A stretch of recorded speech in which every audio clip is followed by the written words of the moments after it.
Objectif, trouver là où les perles rares. Pour la 4e fois, le jury de sélection de Monacotech vient de se réunir.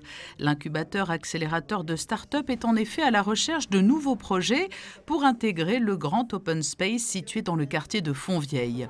Sur les premières start-up à avoir rejoint Monacotech, certaines sont encore là, d'autres volent désormais de leurs propres ailes, mais les candidats sont toujours nombreux à espérer pouvoir bénéficier de l'accompagnement qu'offre la structure monégasque. Aujourd'hui, c'est la dernière étape d'un processus de sélection assez long, qui se passe par l'étude de dossiers, des interviews par Skype, etc. Le processus, il s'est affiné, puisque maintenant on a plus d'expérience, on a écouté les différents feedbacks qu'on avait des candidats même, des membres des comités, etc. Pour l'améliorer. Donc là on arrive à peu près à sa forme finale, on est assez content, on sait exactement ce qu'on cherche et on arrive de plus en plus aussi à attirer des experts internationaux qui sont de plus en plus intéressés par le modèle très unique que l'on développe à Monacotech. Pour cette nouvelle session, un jury international a été constitué autour des membres historiques. Ma question préférée est pourquoi ? Pourquoi faites-vous cela ? Pourquoi avez-vous décidé de faire cela ? Et on peut voir que toutes les startups que l'on a interrogées sont motivées par l'idée de résoudre un problème et aider, pas seulement elles-mêmes, mais plutôt les gens autour, afin de créer quelque chose d'utile.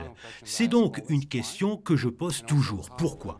Mais aussi, de quoi avez-vous besoin ou qu'ignorez-vous ? Quels sont les défis ? Parce que cela peut apprendre beaucoup sur les personnes et l'équipe. Est-ce que l'on peut leur apprendre des choses ou non ? Et parmi les membres du jury, il y a même le directeur de l'une des startups de Monacotech.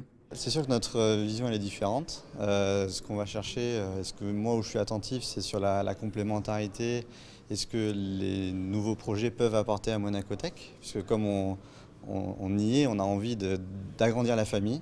Et ça c'est très important.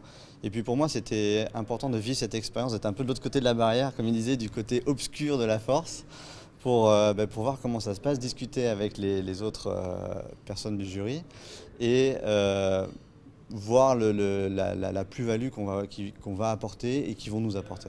Sur les 60 dossiers de candidature reçus, une dizaine a été auditionnée devant le jury.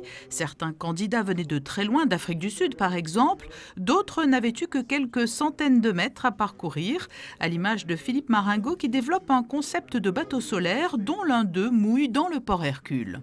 Très agréable, très intéressant. C'est un challenge toujours très intéressant que d'exprimer ce qu'on fait et puis d'avoir toutes les questions qui arrivent, qui nous font aussi souvent réfléchir ou nous font effectivement pouvoir répondre et apporter des réponses auxquelles peut-être immédiatement on n'avait pas pensé. En tout cas, c'était très intéressant, on a beaucoup apprécié. Le résultat de cette nouvelle campagne de recrutement n'est pas encore connu. Les délibérations sont en cours. C'est le 27 mai prochain que les startups retenues intégreront Monacotech.